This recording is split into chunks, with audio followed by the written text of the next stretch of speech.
ఈరోజు నిజామాబాద్ జైల్లో జరిగినటువంటి అంటే ఖైదీలని అక్కడ అధికారులు కొట్టినటువంటి అంశము జడ్జి గారు ఖైదీని ఏమైంది అంటే కాలు ఏదో ఇరిగింది ఫ్రాక్చర్ అయింది అనేది విషయం వచ్చిన తర్వాత ఇది మొత్తం మీడియాలో మొత్తం స్ప్రెడ్ అయ్యి పత్రికల్లో రావడం జరిగింది.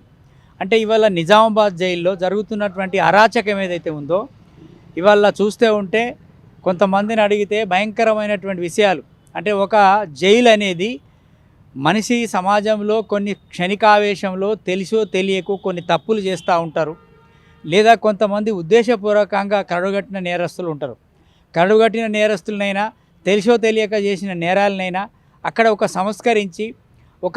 సంస్కరించబడ్డటువంటి మానవులుగా మనుషుల్ని బయటకు పంపాల్సినటువంటి ఒక సంస్కరణ కేంద్రము జైలు అంటే.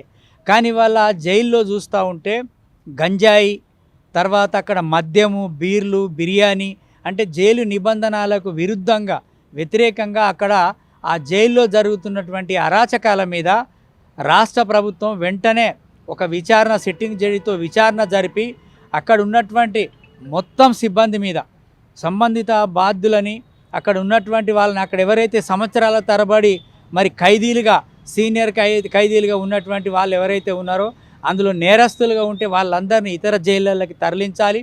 అదేవిధంగా సంబంధిత అధికారుల మీద తక్షణమే సస్పెండ్ చేసి వాళ్ళ మీద విచారణ జరపాలని చెప్పేసి సందర్భంగా డిమాండ్ చేస్తూ ఉన్నాం.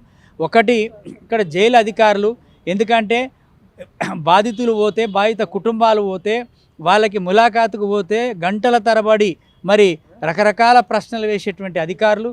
ఇవాళ అక్కడ కూడా ఇవాళ టెక్నాలజీ వచ్చింది, మరి ఎట్లా ఇవన్నీ లోపలికి వెళ్తున్నాయి, గంజాయి ఎట్లా భయంకరంగా. ఒక దిక్కు తెలంగాణ ప్రభుత్వము గంజాయి మీద అదేవిధంగా మత్తు పదార్థాల మీద మరి ఉక్కుపాదం మోపుతూ ఉంటే సాధారణ ప్రజలు ఎవరైనా తెలిసి తెలియక గంజాయి కానీ ఇతర కానీ అవగాహన లేనటువంటి యువకులు ఇంకెవరైనా చేస్తే ప్రభుత్వము మరి కఠినంగా వ్యవహరిస్తూ ఉంది. మరి ఈ అధికారులను ఏం చేయాలా? వీళ్ళందరినీ కూడా సస్పెండ్ చేయాలా, వీళ్ళందరి మీద క్రిమినల్ కేసులు నమోదు చేయాలా.